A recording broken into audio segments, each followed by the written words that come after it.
Hey, Pitchfork listeners, Goldie here. What with the fascist spectacle of Trump's second inauguration still fresh in our minds, we thought it would be a good time, a painful time, a relevant time to re-air this interview that Nick and Paul had with Thom Hartmann about his book, The Hidden History of American Oligarchy. Is this really a democracy, or is it just a government by the rich people, for the rich people?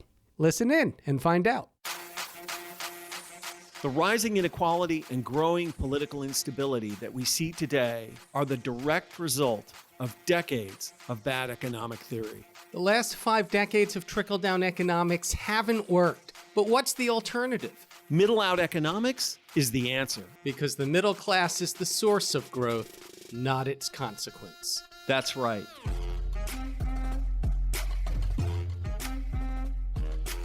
This is Pitchfork Economics with Nick Hanauer, a podcast about how to build the economy from the middle out. Welcome to the show.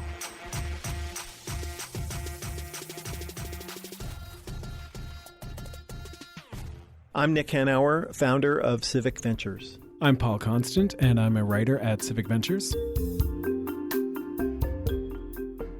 Today we're going to talk about oligarchies. So an oligarch is a very rich business leader with a great deal of political influence. And joining me today is the host of this podcast, Nick Hanauer, who is a very rich business leader with a great deal of political influence. How you doing, Nick? I'm good. Thank you for pointing that out, Paul. It's very kind of you. Anytime, yeah. Well, as our resident oligarch, I think I'm really excited today to get to talk to our guest, Thom Hartmann. He's the #1 progressive radio talk show host in the U.S.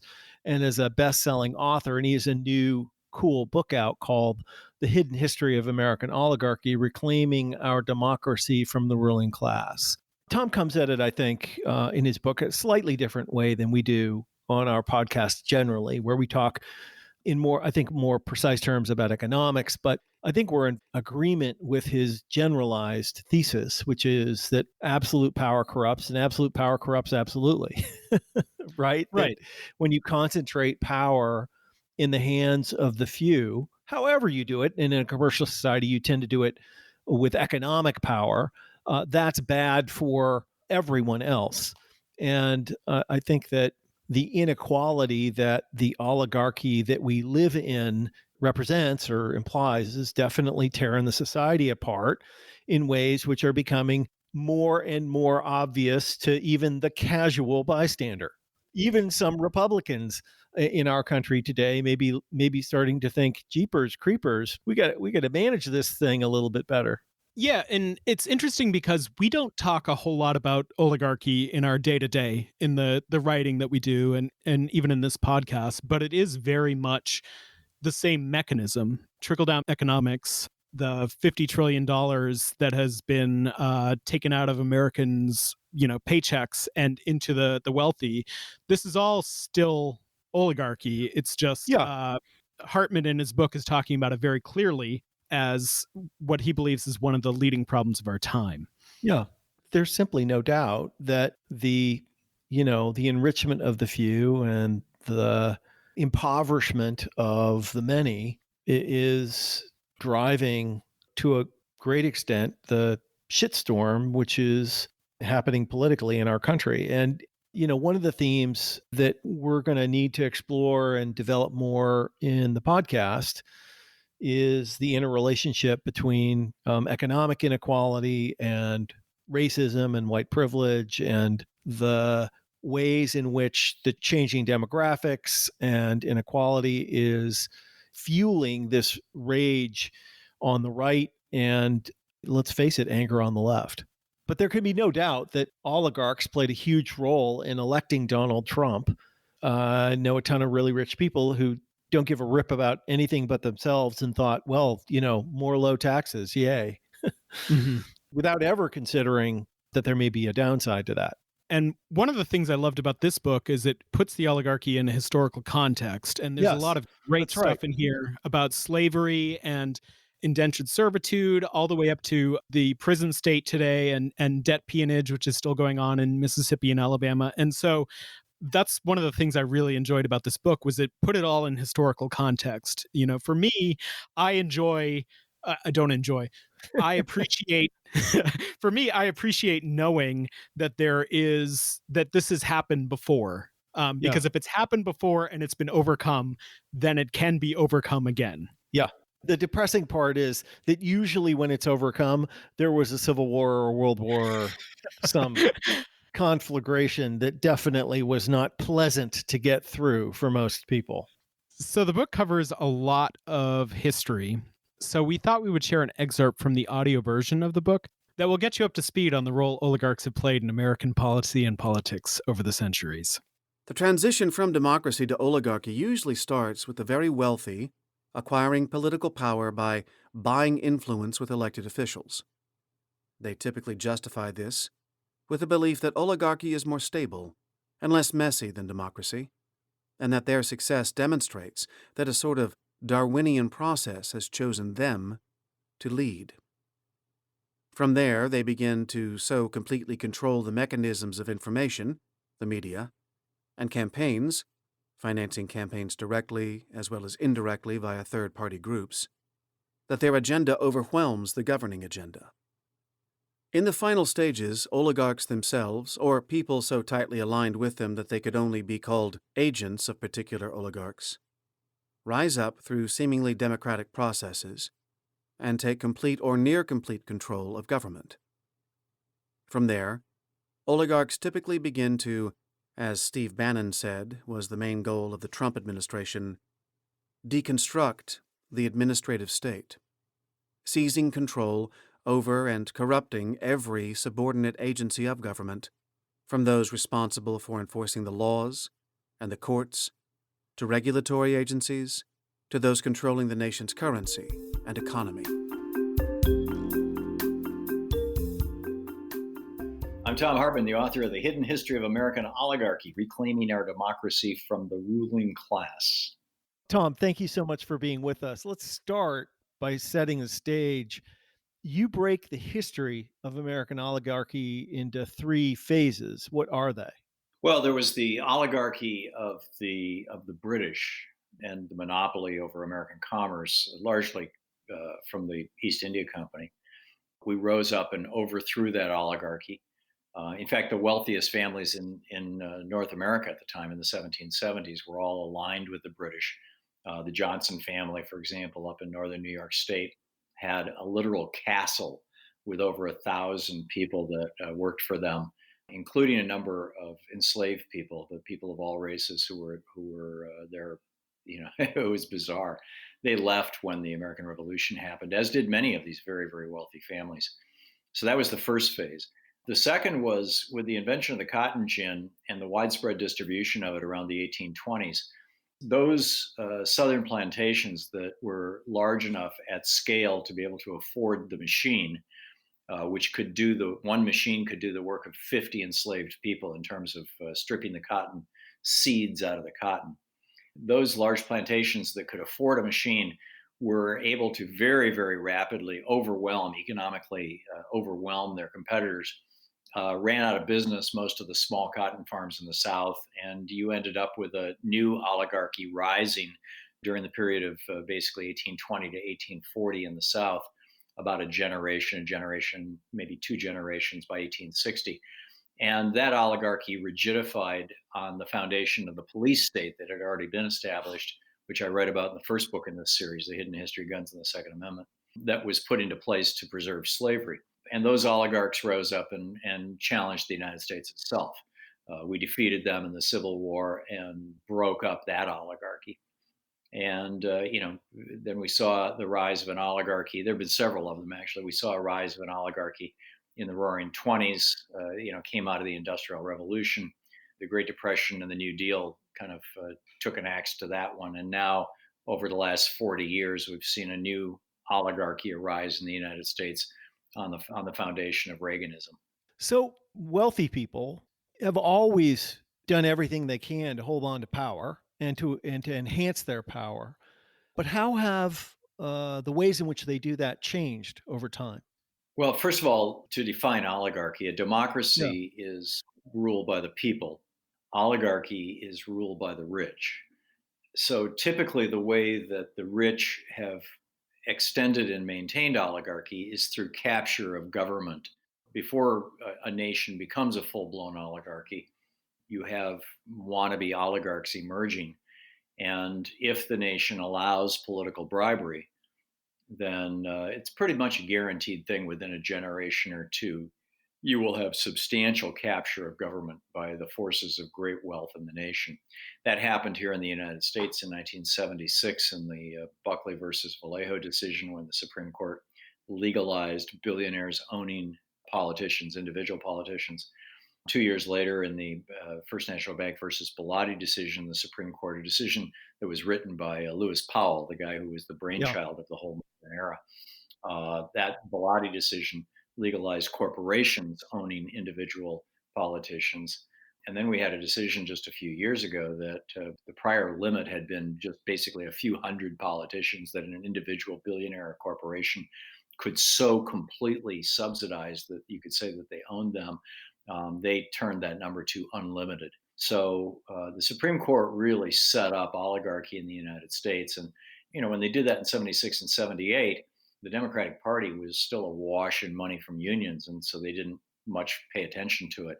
But the Republican Party jumped on it and brought all this oligarchic money into the party, thus propelling Reagan into the White House in 1980. And then they got real serious. So, they dropped the top tax rate from 74% down to 25%.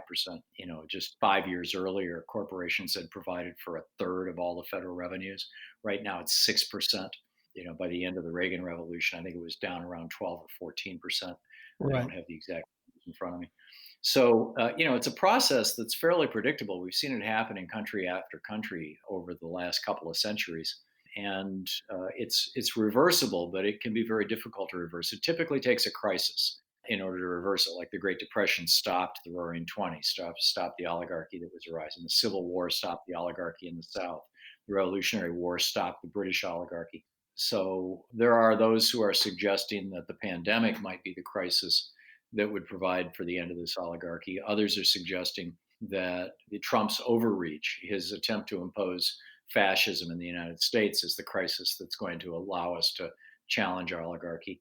There are others who are suggesting that the stock market is so wildly inflated as a result of the Fed doing something it's literally never done in its history, which is over the last 4 years, or over the last year, they have literally invented out of thin air $7 trillion, half of the entire GDP of the United States, or a little less than half, and use that money to buy corporate stocks and bonds. Never before has the Fed done this. In fact, there are those who argue that it's illegal. But in doing so, what they've done is they've propped up giant corporations. They're buying their debt, buying the bonds, and the stock market by buying stocks, and thus have kept the market high. If the Fed pulls back from that, you're going to see a massive crash in the stock market. And even if the Fed doesn't pull back, stocks right now are so overvalued that just nature may take its course and crash the stock market. If that happens, then the current recession or depression for anybody who's not a white collar worker who can work from home is going to turn into a massive nationwide depression. And that might provide the impetus, along with these other things, to flip America back out of oligarchy. We'll see. Do you think there's a direct line between the size of the income inequality gap and the increase in authoritarianism? As the rich get richer, do the poor get less free? Yes, everybody gets less free. The people who have done a brilliant job of documenting this are Richard Wilkinson and Kate Pickett with the Equality Trust in the UK. And they've done research around the world as well as in the United States, literally state by state analysis. They've written several books on this, The Spirit Level, Why Inequality Matters. And they've got a new one out. And I don't recall the title right off the top of my head, but it's something about inequality. And what they found is that what we're talking about here is not poverty, it's inequality. Right. And what they found is that as societies become more unequal, even if they don't experience poverty, as societies become more unequal, something breaks in people. We're wired for equality. You put a bunch of 3-year-olds in the room and you give all the toys to one of the 3-year-olds and the rest of them will freak out. we're wired for equality.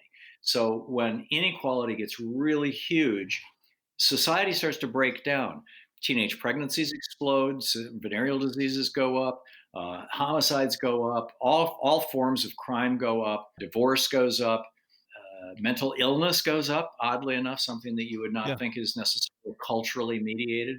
There's this whole spectrum of social distress indicators that start exploding and blinking red really fast as inequality passes through various stages.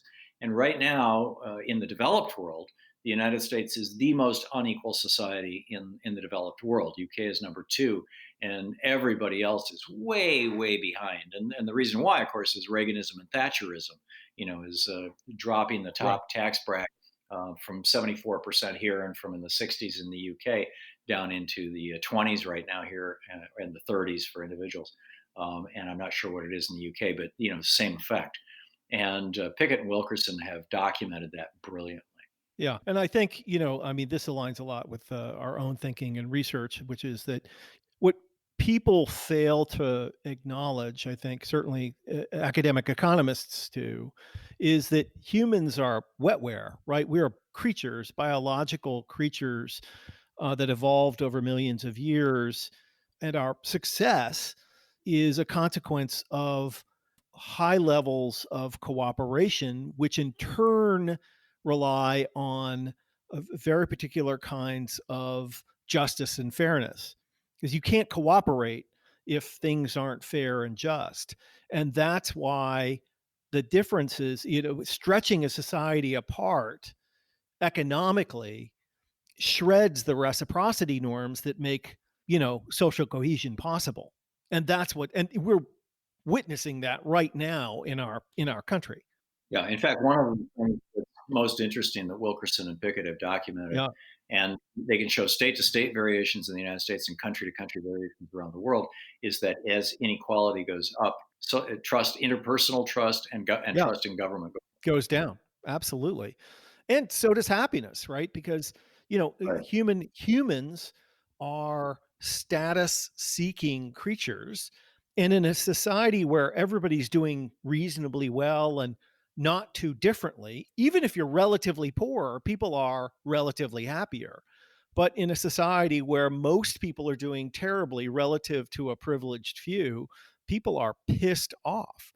It's not so much, I don't think, status as survival. And in that regard, I don't think we're wired that differently than other mammals. They did a fascinating study back in the 70s at Michigan State University. Squirrels typically make nests in trees, and you can see them in the winter when the trees lose their leaves. And so what these researchers did, there are all these hardwood trees all over the MSU campus. And what they did was they took a couple of the squirrels' nests and added leaves to them. They increased their size by about 20%, but they didn't increase the size of the rest of the squirrels' nests. And what they found was that over the next 6 months, all the other squirrel nests got larger too. In other words, all the squirrels had to keep up with the Joneses. And this was piggybacked on research that they had been doing for years on the size of these squirrels' nests and other animal burrows relative to climate, because Michigan has pretty hard winters. And what they found was that the squirrels were actually predicting how severe the winter was going to be. So they'd build bigger nests when the winter was going to be harsher. And nobody to this day understands exactly how squirrels know that. But there's a lot of things that they're probably paying attention to, changes in atmospheric pressure or precipitation or whatever, God only knows. But the squirrels can kind of predict it. So when the squirrels noticed that some of the other squirrels had bigger nests, they at some level just assumed, oh my God, Ralph over there knows something about the winter that's coming that I don't. I better get ready. Yeah. So we have this instinct wired into us. This is part of mammalian DNA. And so when we see people who are living wildly luxuriant lifestyles, it's not a matter of I'm jealous of that person because I want what they want. There's something much deeper and more visceral. There's a sense that's rarely articulated. Most people are completely unconscious of this, but there's a sense that I'm not as prepared to survive what may be coming in the winter as that person is, and that freaks me out. Yeah. Well, I mean, we could devote our entire podcast to discussing this particular thing, but I think there's a lot, there's a lot of social science that Exactly. indicates that people are pretty status conscious too. But Oh yeah, no, I'm not. um, What I'm saying is that I'm absolutely agreeing with you, and I'm saying that the foundation of status consciousness actually has a oh, it's a survival element. survival instinct. Oh, absolutely. Right. And this is baked into our DNA, which is My why point. economic policy matters so much more in human terms than it does if you look at it on a spreadsheet and think, Yeah. you know, like why, this view that, well, let them eat iPhones. It just doesn't work, right? It's not enough to give people an iPhone. They actually want to feel like they're doing reasonably well relative to others. And that's why inequality is so dangerous to democracies. So, given recent events, as sad as it may be, folks like you and us who have been warning about this for a very long time are now both in a position of having to say, we told you so, but also, I think it's really important to be pointing the way towards solutions. So let's talk about that. Like, where should we go from here? Eat the rich.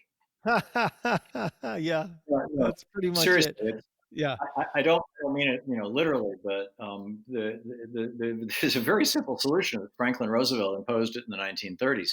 You raise the top tax bracket up to 90% or even 74%, which is where it was when Reagan yeah, came into power. Anything over 50% seems to stabilize economies very rapidly and diminish inequality. So you raise that top tax bracket. You raise the top brackets for the inheritance tax, the estate tax that Teddy Roosevelt put into place back in the yeah, first decade of the 1900s, and you institute a wealth tax.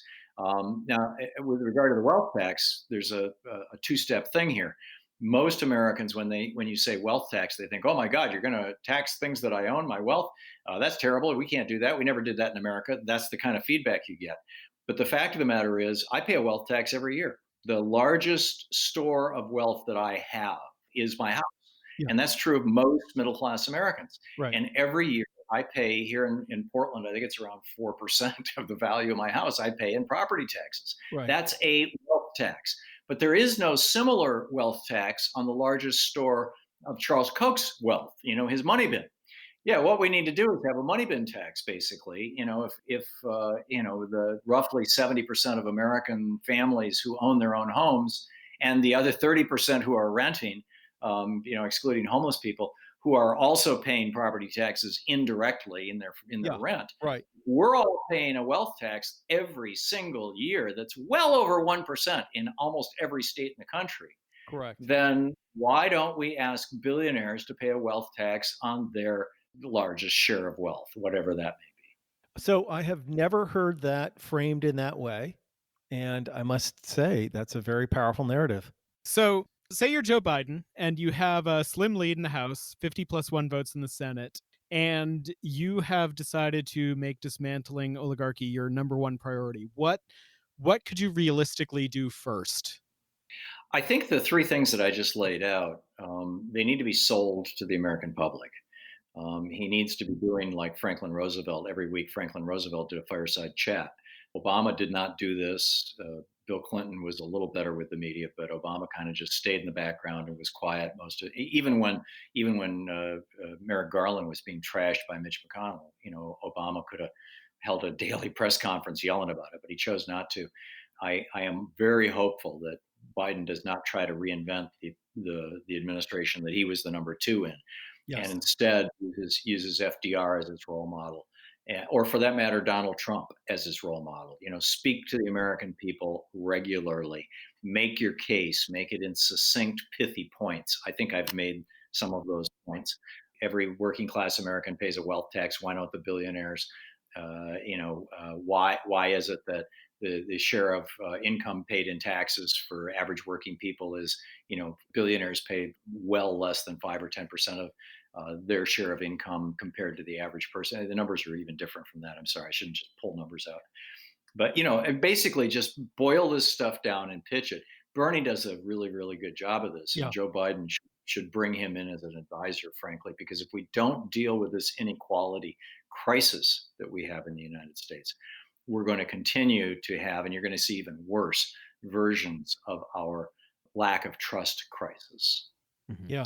And America loves a billionaire, though. Like, I think it was last week, Elon Musk passed Jeff Bezos to become the richest person in the world. And it occurred to me that if I were to start a Kickstarter to raise funds to get Jeff Bezos back above Elon Musk, there would be a non-zero number of people who would donate to that fund. It seems to me to be a uniquely American issue. Is there anything you think that people can do to directly convince people that what is in the best interest of billionaires is not in their own best interest? Because anybody who's gotten into a fight online can tell you that people love to carry the water for billionaires. Yeah. Well, I think saying it the way you just said it is a good start. I think that we have this Disney view of kings and kingdoms and great wealth, which is the American analog to that, that bubble needs to be punctured. That myth needs to be broken up, if that makes sense. I'm not sure exactly how to do it, but I think that our media, the way that our media characterizes great wealth with shows like, Billions and things like that, doesn't quite capture the reality of it. No, for sure not.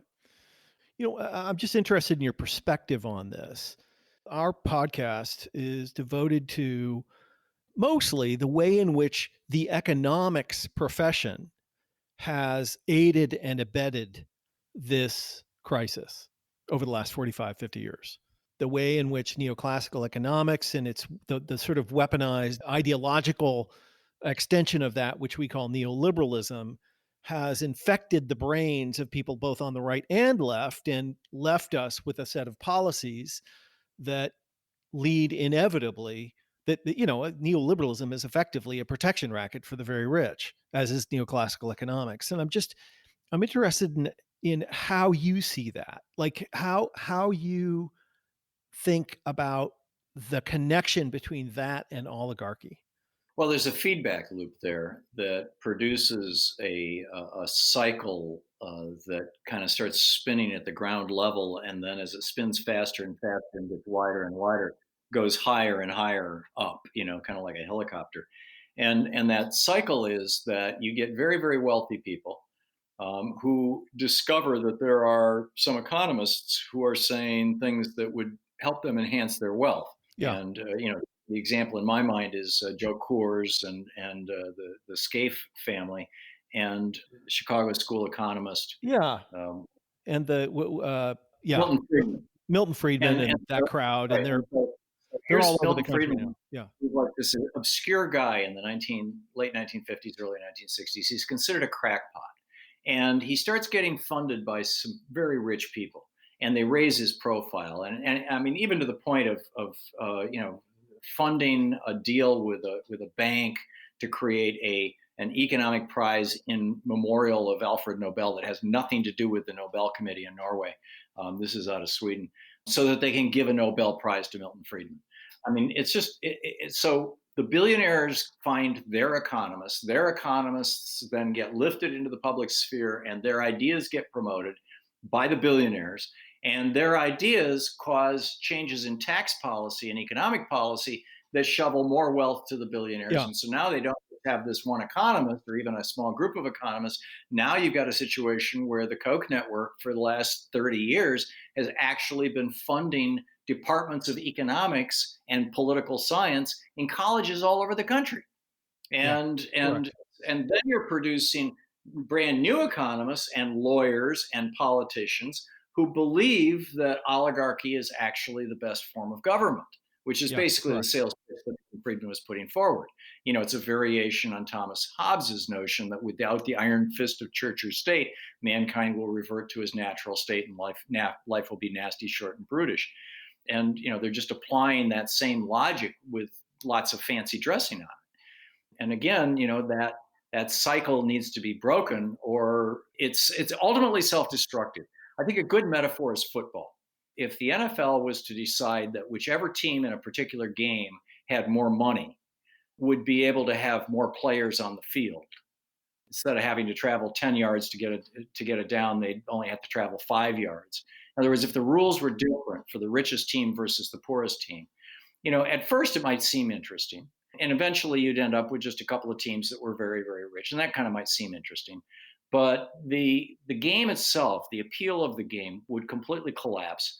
And eventually football would eventually collapse. I mean, it would go through what would appear to be kind of a golden period, and then it would collapse. And frankly, I think that's where we're at right now, because the rules of the game of economics are defined by politics, which has been captured by one particular economic player, the very, very rich and large corporations, two economic players.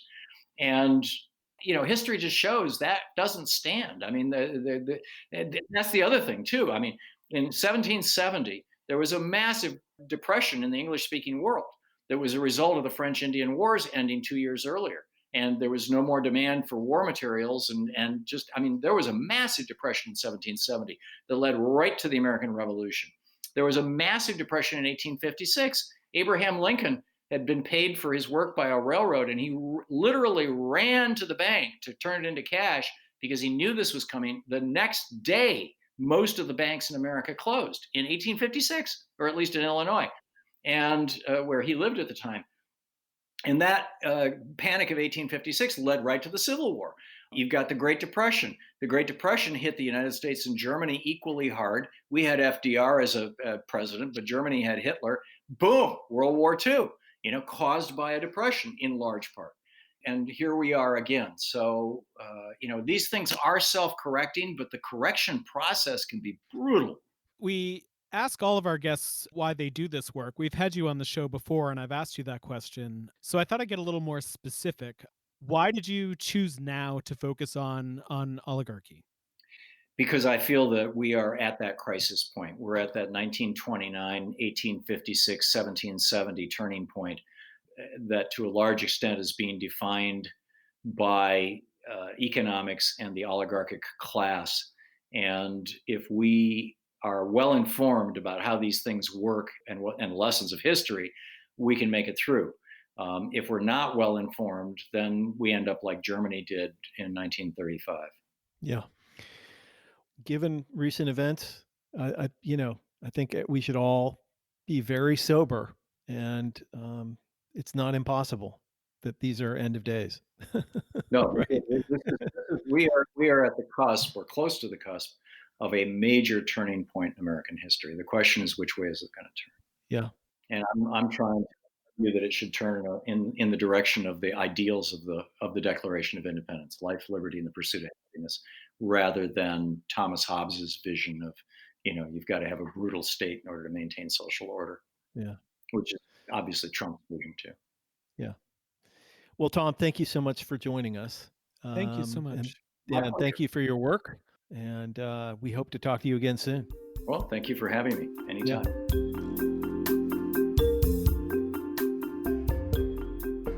That was a super interesting conversation. Didn't have a lot of nice things to say about my people, though, did he?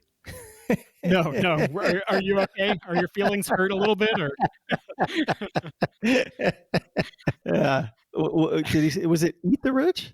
He did say eat the rich. Yeah, that's a direct quote. Yep. Oh, I hope golly. you're moisturizing because yeah, be a little gamey. Yeah, exactly. First, marinate them in buttermilk for 24 hours, then eat them. So how do you feel about that thesis statement? The sad part is, and again, when I'm thinking about this stuff right now, I'm definitely thinking about it in the context of what happened at our nation's capital and just the extraordinary seditious behavior of so many Republicans, and just the fact that, like I've been saying for a long time, the pitchforks are coming. And what's really top of mind for me right now is that I've been talking about this stuff and warning people for a while that, a pluralistic, democratic, stable civil society can't survive if inequality gets too extreme. And the truth is that with virtually no exceptions, my peers will not face this. Mm-hmm. Like I've talked to dozens, maybe hundreds of wealthy people about engaging in projects or programs or politics directly that will begin to recast how we organize society. And I cannot tell you the number of plutocrats I've talked to who are like, do we have to save the middle class? Absolutely. But when you tell them what's necessary to do that, like pay people more or pay higher taxes, they're like, oh, fuck that. Well, I didn't think you mean that, right? Like, that's crazy. What's incredibly depressing is that otherwise intelligent people don't have the psychological capacity to recognize that the system that has so benefited them and has created these pathologies, like that these things are connected, that the people who have benefited the most may be responsible also for the pathologies, right? They simply cannot bring themselves to believe that in order for the country to do better, they may have to do slightly worse, right? It's just, it creates so much cognitive dissonance that they can't bring themselves to accept that. And to be clear, the doing worse is not like, moving into a smaller house or anything like that. No, it involves absolutely no trade-offs in terms of how they live. But, the idea of paying more taxes or having to pay your people enough to get by without food stamps. And, I guess what it does lead me to is that if you really do want to solve this problem, you are actually going to have to eat the rich.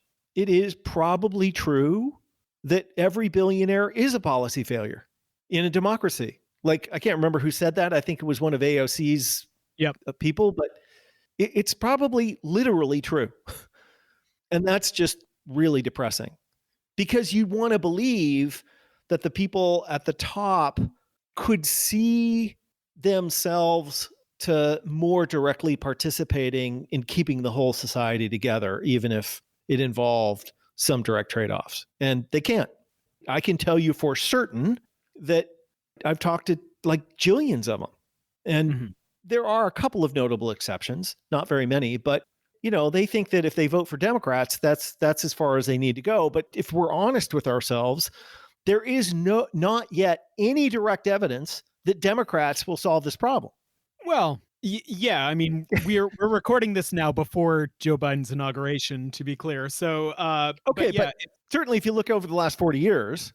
Sure, yes. Yeah, there's not a lot of great evidence that the Democratic Party is going to effectively become Paul, like we're Democrats and we're super involved in that, give a lot of money away to Democrats and all that stuff. But the truth is that if the people don't organize directly around making these changes, then the Democratic Party is unlikely to be the only place where this change comes from. So anyway, I don't know. It is definitely, I think everybody in the country who has a brain is reflecting and buy some buttermilk, I guess, would be my advice.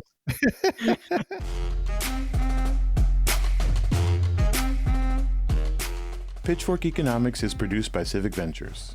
If you like the show, make sure to follow, rate, and review us wherever you get your podcasts. Find us on other platforms like Twitter, Facebook, Instagram, and Threads at Pitchfork Economics.